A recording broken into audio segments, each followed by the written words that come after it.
Archaeology, since its inception, has been traditionally confined to land. Many important archaeological sites have been discovered along the coast, but the sea itself presents a barrier to the discovery of those archaeological treasures which may lie beyond. It was Dr. S.R. Rao and his team from the National Institute of Oceanography which stepped into the unknown to discover the sunken city of Dwarka.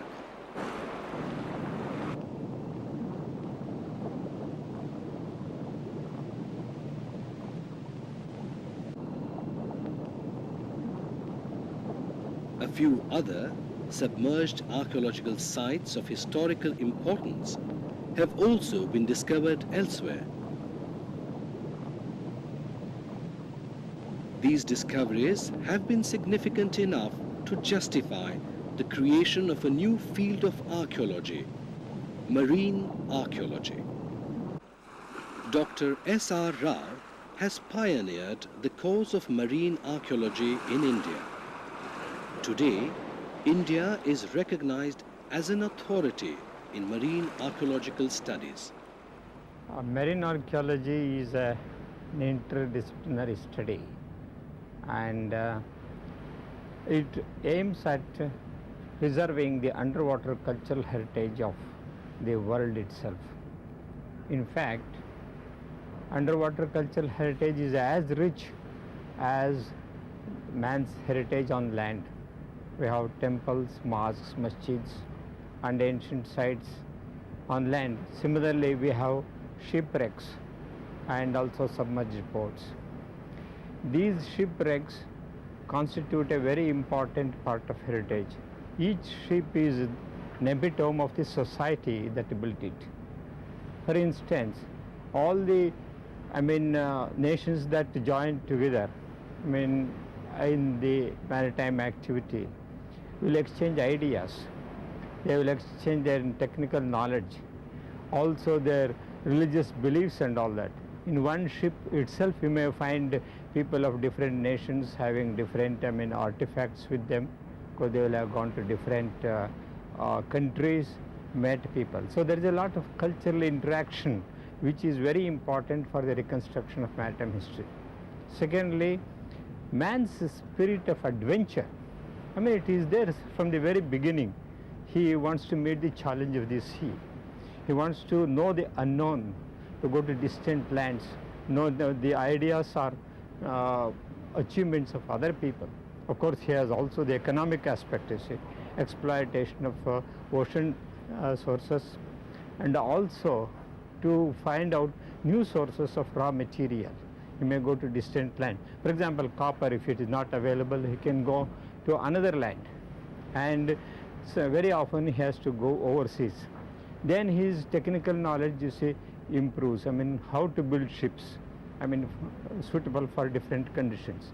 So maritime archaeology aims at knowing, how man tried to meet the challenge, how he improved his knowledge of various crafts and knowledge of different lands also, how he interacted with the people. This is what marine archaeology actually aims at. The methods of archaeological exploration and documentation of sites on land are now well established. But a marine submerged site is a different proposition altogether. Working underwater presents a totally different environment to the archaeologist. It is not just going and looking for some shipwreck lying somewhere and then is excavating or taking away the things. It becomes only treasure hunting. It does not become any scientific work at all. Of course, in the first place, you must know where the shipwreck is or where the port has been destroyed by the sea. You can know that from either tradition, but there is not much written document either about the wrecks or about the submerged ports, except, for example, in the case of Dwarka or Pompahar, we have some literature. After studying the sources, available, one has to identify the area itself, where he is going to look for these wrecks and sites. Then the methods involved. There are so many difficulties in actually, searching for the wreck or the port itself. We have the manual, we have the geophysical, we have other methods also, optical and remote sensing. Now, currents are there, swells are there. Animals, sea animals are there, shark may be there, you see, or the eels, or the other dangerous animals. The diver, the archaeologist who knows diving has to be very careful about these things. And he has to obtain stability, in taking photographs or in searching for the submerged ones. Then things may be visible above the seabed, they might have been, you see, submerged under the sediment itself. So he has to adopt different techniques. But before disturbing the object, the most important thing is to document it thoroughly, every bit of it, so as to know, if there is a sediment, how much has accumulated. That generates a scientific data. Once we know the date of the ship, we know how much of sediment has accumulated. So that gives you the rate of either rise in sea level or the nature of sedimentation and all that. So a lot of scientific data is generated. The environment is very important. So that document must be very thoroughly done. Then of course we start excavating, of course manually. He will search, he has to remove the vegetation, and he has to remove the what we call the overburden with an airlift or by other methods. After doing that, proper clearance is necessary, and photograph also is very essential. Now, underwater photography is not easy because when there is a swell, there is a lot of suspended material, and visibility is very poor. For example, in elephant, we know there are submerged structures, but visibility is very poor. Or take Pompahar, we have the submerged structures, but same problem in high energy zone, what we call, or where the breakers are very heavy. You can't even approach the site. So the archaeologist has to be extremely careful. Then equipment. Of course, we want now submersibles and other advanced tools, for our exploration. But with the available equipment, it is possible to discover quite a number of things. And finally, retrieval itself is an important point. You can't just take it out like that. In the moment you take it out of the sea, the whole thing may break. Maybe iron objects, maybe, or wood itself. The state of preservation of the object is very important, so it has to be properly packed, brought up, and then given a first aid, and all these precautions have got to be taken.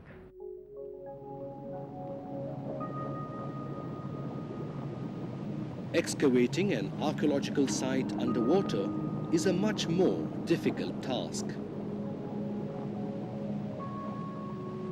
Unlike monuments on land, sites of underwater cultural heritage are much more difficult to monitor. These sites, therefore, need to be protected like their counterparts on land. The underwater cultural heritage, consisting of sunken ships and submerged ports, is as important as the heritage on land. Like the monuments, maybe Taj Mahal or Ajanta caves and all that, or the sites. Now, by conserving these ones, you know a lot of information about the overseas trade and our commercial activity, and then we may have to pass it on to posterity to show that, these were the men of great adventure or men of great intelligence, you see, and who were engaged in trade, commerce and all those things. And their artistic achievements and all these things come to light. Now, for that purpose, what the UNESCO has done, it has constituted a committee known as the ICOMOS International Committee for underwater cultural heritage. Of course, it could be both in the sea as well as lake and the river also. And in fact, we are also planning some riverine archaeology also, the Ganga and all that. Now, we are very much concerned with it because now a draft constitution is being framed. It's a convention, so to say, I mean, in which all the nations, I mean, which are members of the UNO, have to, I mean, agree to the clauses, thereby saying that they will protect the cultural heritage after due survey. I mean, in fact, in the case of India, even survey has not been done. In a few countries, they have done survey. For example, they can declare a particular shipwreck. Take, for example, the battleship of Henry VIII, Mary Rose, I mean, has now been declared as a monument, as a World Heritage. Similarly, say, Dwarka, for example, can be declared as a World Heritage, not merely because of Mahabharata, but because a great city, well planned, and in the port, the earliest port to be planned properly. I mean, that is the importance of Dwarka. So like that, you see, there is a convention, and in India, of course, I am a member of that committee, and that convention says that the nation has to declare its intention to look after the cultural heritage, I mean, to say that it has an interest. Then, of course, others cannot interfere, but it should be within their exclusive economic zone. If it is beyond that, of course, it could be of international importance or may go to any country. Then again, the question comes, supposing a foreign ship has sunk in Indian waters. I mean, normally the ownership lies with India. Just as, I mean, an Indian ship might have sunk, say, in Sri Lankan waters. In fact, we have the famous Buddhist sculptures of Bharut carried by the ship Indus, which sank in Sri Lankan waters. We are very, very much interested. So we can have a sort of an agreement, and then, you see, even if necessary, share the antiquities. Dr. S.R. Rao has been one of the former directors of the Archaeological Survey of India. He is credited with the discovery of the Harappan port city of Lothal, near the Gulf of Cambay. So, what was it that prompted him to take up marine archaeology?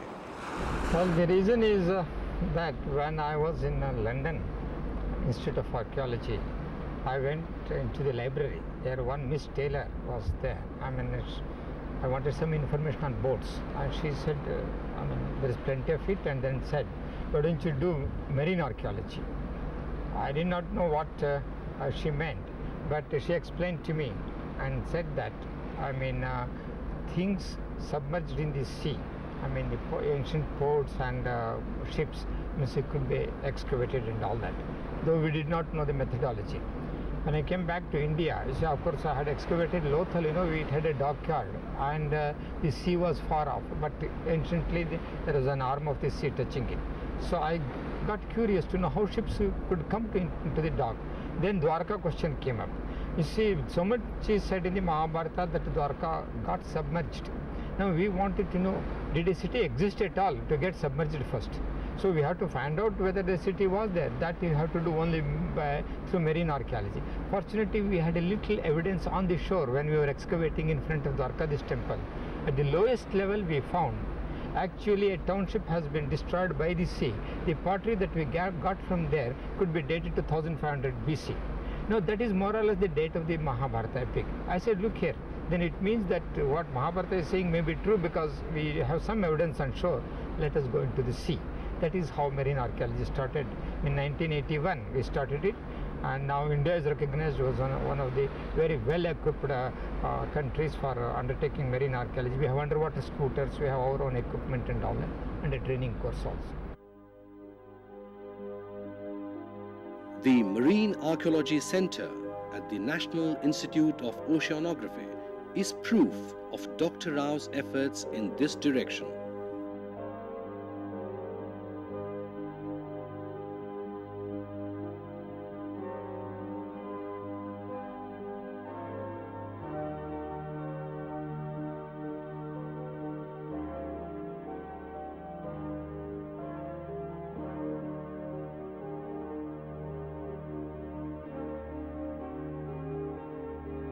Having spent a lifetime in the field of archaeology, Dr. S.R. Rao believes that young people with an interest in archaeology must be encouraged. I have to say that they should try to appreciate our cultural heritage, whether it is on land or in the sea. And the submerged cities and sunken ships are an epitome of the society of the period. And in fact, in a ship, you will get to see people of different nations sometimes working on the same ship. Different culture groups are there, interaction is there. So these people will try to know the cultural interaction. Then they have the thrill of discovering some things, the joy of doing it. I will give you a good example. See, the other day in St. Joseph's College, Bangalore, 2 students came to me to do a project on Lothal. They went to Lothal, then you see, one of the boys came to me and said, "Sir, I want to come with you for seeing a site." I took him to a site near Kendati in Kolar district, you see. Then he saw megalithic monuments, and then I came back. I told him again, "You now go by yourself and see and collect some pottery."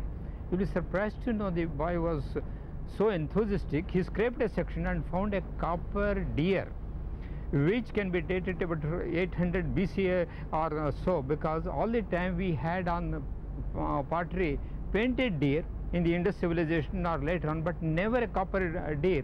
I mean, in actually cast, you see, I mean, and that made us wake up. Look here this boy could do such a thing. So we wrote an article, I mean, and then passed down the object to the college and said have a museum, and now they have a historical society, all sorts of things.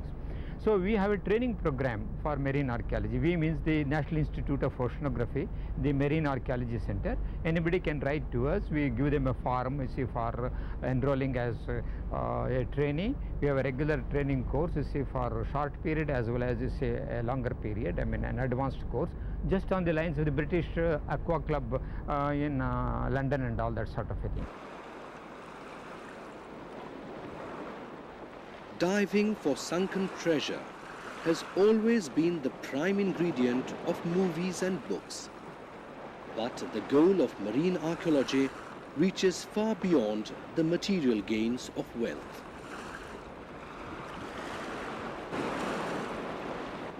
See, what we are looking for is not really gold or some precious metals or a hoard of antiquities and all that. That's not. What we are trying to get is no doubt a treasure, that is treasure of knowledge itself. I mean, how they were able to build ports, I mean, in the sea itself. I mean, it's about 2,500 years or 2,000 years ago, did they have the technical knowledge? For example, the pressure of waves and all that. How could those structures withstand? At Dwarka, you can see it beautifully, the type of masonry they have used and all that.